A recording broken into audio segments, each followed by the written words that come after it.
In this presentation, we're going to be focusing on how to write real and tonal answers in the context of a fugue. Remember that fugal expositions tend to alternate between different forms of the subject material. I use that as an umbrella term to include both subjects, which tend to appear in the tonic, and the answer form, which tend to appear in the dominant.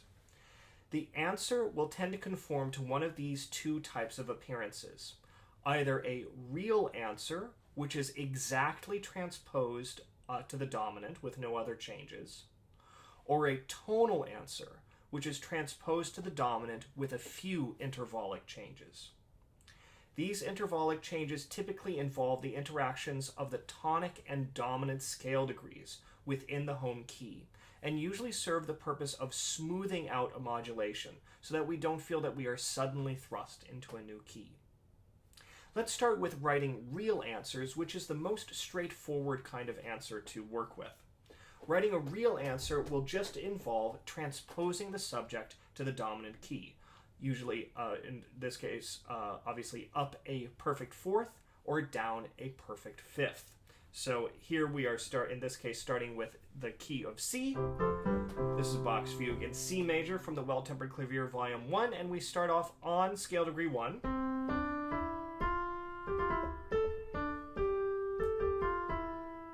And then we are going to transpose that up a perfect fifth exactly, and that's what we see highlighted in red. C transposed up to G, D transposed up to A, E up to B, etc., etc., so that we have this.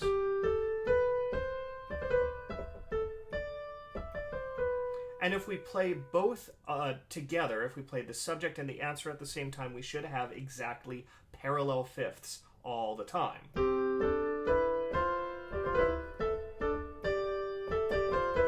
Sounds like medieval organum, which I think is quite cool. Now, remember, if you are in a minor key, the dominant key will be minor as well. Remember, if we're in C minor, the answer will be in G minor. Sometimes there's confusion about this because we have a major 5 chord when we are working in minor. But just because we have a major 5 chord, that does not mean that we would go to a major key when we are going to the dominant. If you think about this in terms of closely related keys, C minor has 3 flats, G minor has 2 flats. That's going to be the same relationship, plus basically going forwards on the, going clockwise on the circle of fifths. That's going to be the same relationship as C major going to G major, 0 sharps to 1 sharp, going 1 step along the clock on the circle of fifths. If we were to go from C minor to G major, then that would be 4 steps along, 3 flats, 2 flats, 1 flat, 0, and then a sharp. We'd be going 4 steps. So remember, just a reminder, if you are in a minor mode, the dominant key that you will be going to will be minor as well. You're not going to a major dominant, since that is not closely related. That would be very out of style for this, particularly for the beginning of a fugue. Now, that's writing real answers. It just means transpose exactly to the dominant, either up a fourth or down a fifth. Writing tonal answers is a little trickier and involves multiple steps. The first one actually has nothing to do with determining anything about specific pitch relationships, and more has to do with understanding a little bit about the style of fugues at this time. So, one of the things that we can do to help us write tonal answers is to identify a fugue subject's head, body, and tail. So we're going to find the head motive or Kopf motif and separate it out from the other motives. Usually a fugue will have at least a head motive that will be will usually be a feature that is readily distinguishable with a strong rhythmic or melodic idea. And we're going to want to differentiate that from the rest of what happens. Sometimes a fugue subject will have, particularly if it's a larger scale fugue or a longer subject, there may also be a body where the head motive is developed a little bit. And then finally there will be a tail, which brings the subject to a cadence. Most fugues will have at least a head and a tail. You can think of that sort of like a snake, a head and a tail. An interesting idea at the beginning that grabs your attention, and then a cadential figure at the end. Some of them will have a head, body, and tail, which you could think of as a lizard, or a dragon, or an otter, or whatever you would like. But we'll have these elements frequently. The head motive is the most likely to be adjusted when we are working with a tonal answer. The body is the next on the list, less likely to be adjusted than the head motive, and the tail is even less likely to be adjusted than the head motive. But we will see some exceptions to this. So in general, the further into the subject material you are, the less likely it is to have some alteration in the tonal answer, because we'll be more firmly established in the new key. It's usually in that head motive when we're transitioning from the tonic and moving towards the dominant that we have some sort of adjustment to smooth that transition. So let's return to this fugue subject, the C minor fugue from Book 1, and identify the head, body, and tail.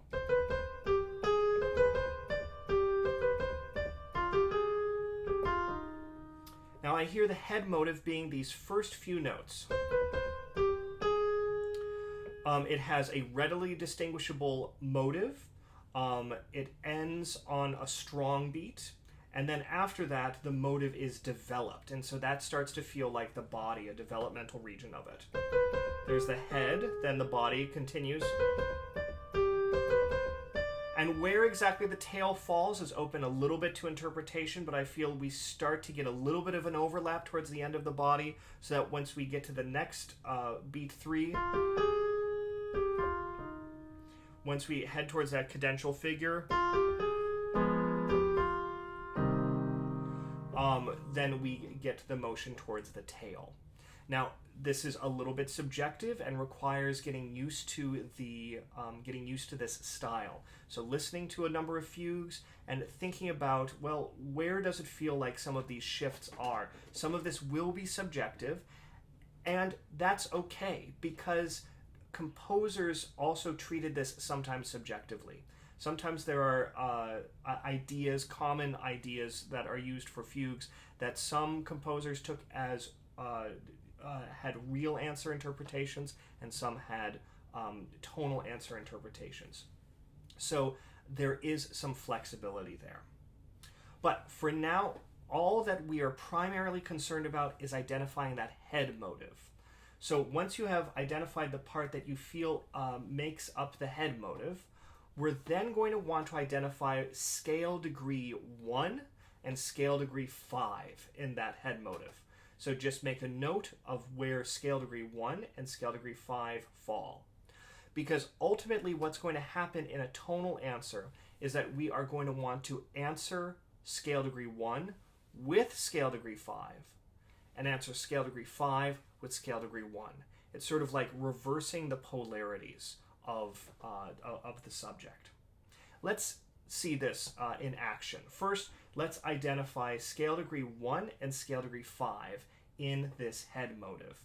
So we've got 2 scale degree 1s and then 1 scale degree 5. We are a little bit less concerned with what's happening afterwards. Remember, it's primarily in the head motive that we are focusing on the shift in a tonal answer. The next step that we're going to take is to transpose the subject and then alter it based on where we see scale degrees 1 and 5. So as a note, because you'll be transposing this to the dominant, anything that was scale degree 1 is naturally going to become scale degree 5. So you already have that taken care of. The next thing that we're going to want to do is take care of any scale degree 5s that were originally present, because when that's transposed, it's going to become scale degree 2. So let's think about this. A C transposed up a fifth is a G. So scale degree 1 becomes scale degree 5. But scale degree 5 transposed up a fifth becomes a 2. And so in this key, G, A, B flat, C, D. So scale degree 5 becomes scale degree 2. So that's usually what we'll see altered in the context of a tonal answer. Again, let's see this in action. Here is our analyzed subject. Our head motive, body,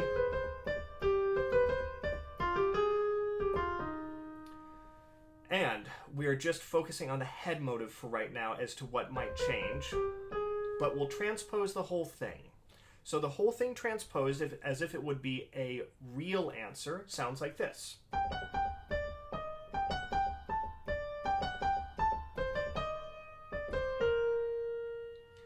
Now, we have already answered scale degree 1 with scale degree 5, just like we talked about. It's naturally going to be transposed up a fifth. So, that is already taken care of. However, scale degree 5 still needs to be answered by scale degree 1. Right now it's being answered by scale degree 2. And what we want to have is to have 5 answered by 1. So we're going to want to change that.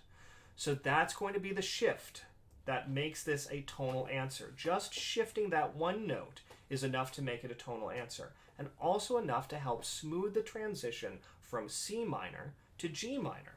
Because in this case, we now have scale degree 5, sol, going down to do. And that helps give us the feeling that we're still in that key of C minor before we really modulate to G. Makes things a little bit smoother. So the note that was 5 in the subject is now altered so that it becomes 1 in the answer. And this ultimately is what the tonal answer is all about. Mirroring 1 to 5 and 5 to 1. It's that sort of interaction that becomes important in the tonal answer. So, once more, this is our original subject.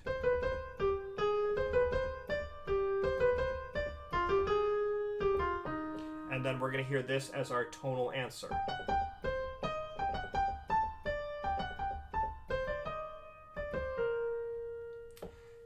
Now, I want you to click save on this.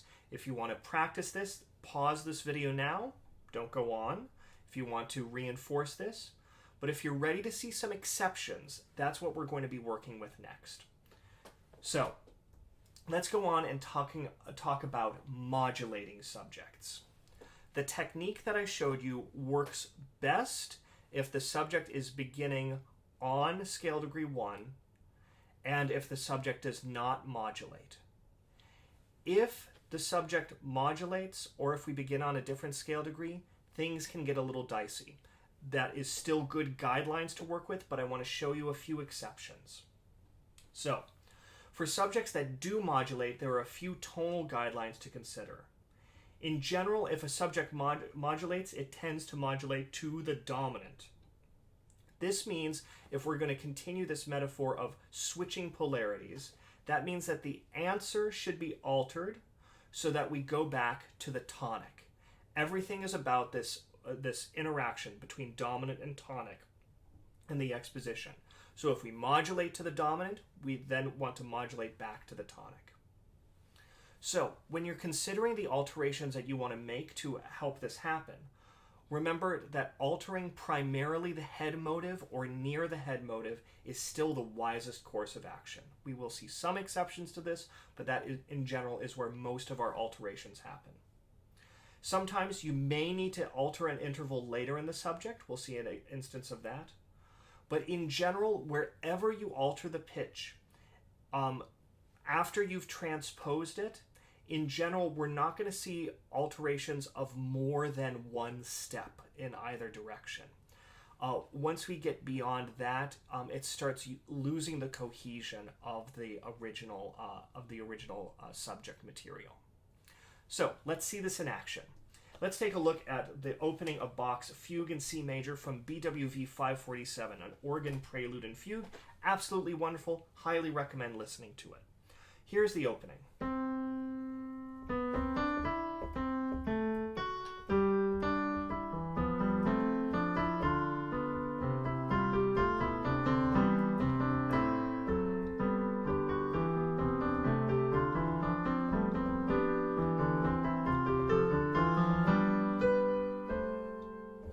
that's the end of the exposition, and we go on to our first episode. Now, the subjects, again, are highlighted in blue, the answers in red. And you will notice that the subject heads towards the dominant. We get that F sharp that leads us to the dominant. Meanwhile, the answer starts on G and heads back to the tonic. So again, we have this reverse polarity idea. We start on C and head towards the dominant. Then we start on G and head back towards the tonic. And you'll note that there is a slight change that has happened. There is a tonal answer here. Let's take a look at what's going on. So here is our original subject. Note after the tied note, we have a second, C down to B. Then when we get to the answer, we have an intervallic change. We go down a third. And remember the guideline that I talked about, that we're usually not going to alter things so that there is so that there won't be a change of plus or minus one interval number. So here the second has been expanded down to a third. If we had changed it to, say, a fourth, that starts to sound kind of weird, and we see why Bach didn't do it. Or I should say, it sounds weird in the style. Now, what's kind of interesting to see is if we think of the beginning of the subject in the original key, and then think of what follows in the key of G. So we start in C. We start on scale degree 1. Then if we think of the scale degrees, if we move to G major, we hear 3, 4, 5, 6, 4, 2, 7, 1. Now let's take a look at what happens if we flip those polarities. If we flip those polarities and begin in the key of G, and then go to the key of C for the rest, for once we have the 16th notes for the answer, we see the exact same pattern. We start on scale degree 1 for the key of G, then flip over to the key of C and have 3, 4, 5, 6, 4, 2, 7, 1. So again, we have that polarity shift that we want in a tonal answer. We want 5 to be answered by 1, 1 to be answered by 5. We want this relationship between tonic and dominant to be clear. And in this case, because we modulate, then we have to take that into consideration when we are thinking about the relationship here. Now, how did Bach create this? Well, it may help us to actually reverse engineer. Let's say that we start with the answer first. We're going to start with the answer and then reverse engineer the modulation to the tonic. So we start with the answer. That's kind of useful to start with because everything there could be analyzed in one key. Everything in the answer does fit in to C major. So we're going to take an intermediary step, just like we would when we were creating a real answer. We're going to transpose to the dominant. In this case, we're going to transpose down a fourth, and so G goes down to D, E goes down to B. So we have this, which starts to sound a lot like what the original subject was. Then we're going to take the subject, and we'll see that we need to move what once was scale degree 5, we need to move it down to scale degree 1. And that's the only alteration that we end up making when we're reverse engineering this. Scale degree 5 becomes scale degree 1, but then after that, all the other notes proceed as we had before. So, when we're modulating, we may have to make some adjustments that might seem a little funky. We might have to reverse engineer it a little bit. But in general, what we want to see is that relationship between 5 and 1 is present in some way, shape, or form. That tonic is answered by dominant, and dominant is answered by tonic. One other example that we'll look at just briefly to see some other exceptions to the rule. Here is the E-flat major fugue from Well-Tempered Clavier Volume 1. And the subject sounds like this.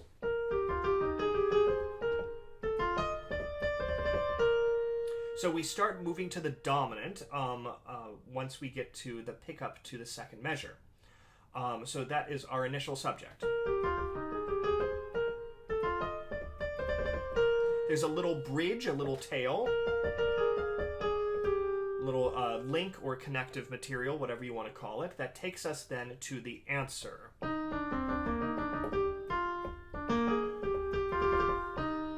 Now Bach has to change this so that we will move back to 1. We will move back to the tonic. There are a couple intervals that we should note that he does change.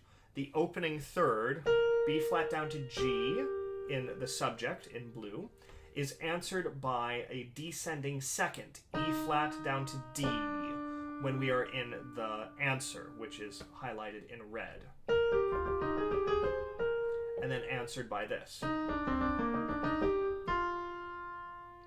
Now, everything else in that sort of opening head motive is kept the same, except for that very opening interval. Now, as we go on to the body, or if you might consider this the tail, depending on how you are analyzing things, there is another shift. We have in the subject in blue, B flat goes down to an A natural after between the rest. B flat down to A natural, that half step.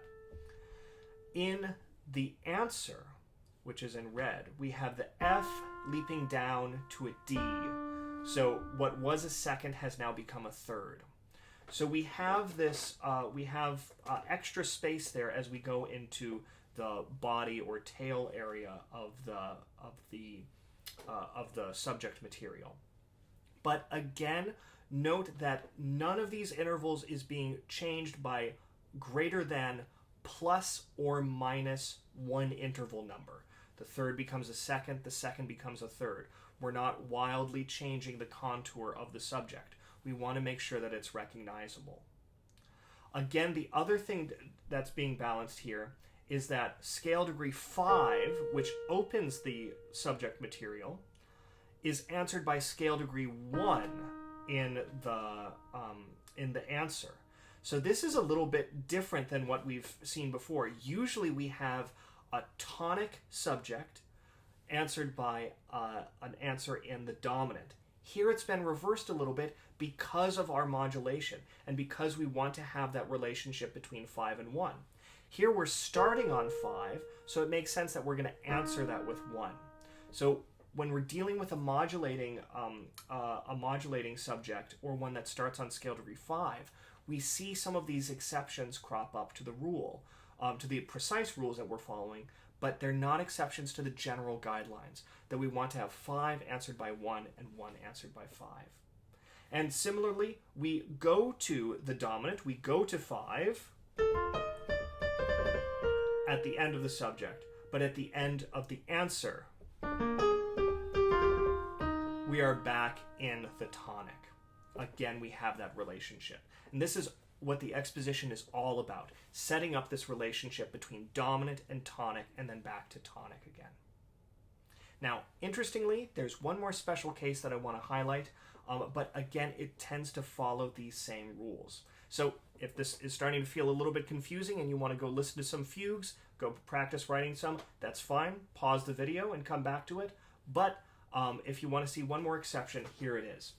So as we're analyzing fugues, it's absolutely possible that we're going to see special cases. We're going to see things that don't fit these patterns. Particularly if the subject or answer is coming in much later in the fugue, there's tendencies for change there, for the composer to take some liberties with it. But also there's some interesting cases where the fugue could actually imply the subdominant, and that's interesting. Let's take an example here. This is from another one of Bach's C major fugues. And here is this opening subject.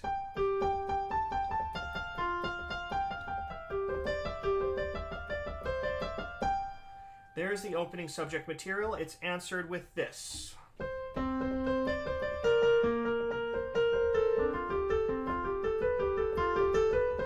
It starts off looking like a real subject. Everything, or excuse me, a real answer. Everything is kept in parallel fifths with the opening idea.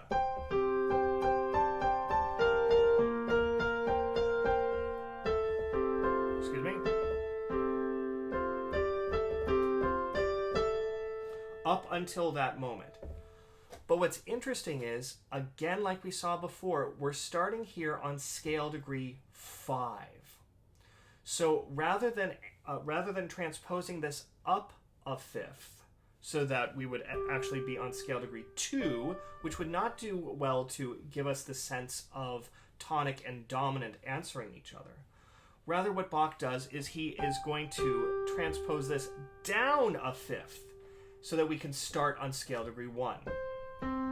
So it's an exception to the specific rule that we saw before, but not to the general stylistic guideline that we want 5 to be answered with 1 and 1 to be answered with 5. So here we have scale degree 5 being answered by scale degree 1. And because we're following this exactly, it seems to be a real answer at the beginning, we end up having B flats. In the subject, we went G, and then the next strong beat went to F, so down a whole step. Now, we are, when we get to the answer, we start on scale degree 1 and go down a whole step to the B flat. But Bach doesn't want to stay there, because remember what the exposition is all about. It's about this alternation between 1 and 5. It's not necessarily about an alternation between 1 and 4. So Bach wants to get back to the tonic. So he has just one small change. He changes the B flats to a B natural here. So we actually have a little bit of a tonal answer, a little bit of a change that's happening later on, that's happening in the tail of the subject. Sort of rare for that to happen, but it makes sense in this context so that we can get back to the tonic.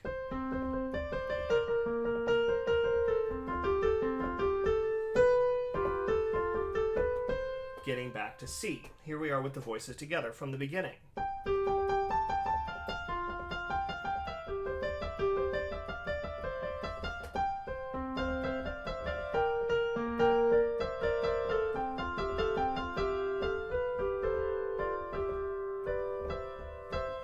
Excuse me.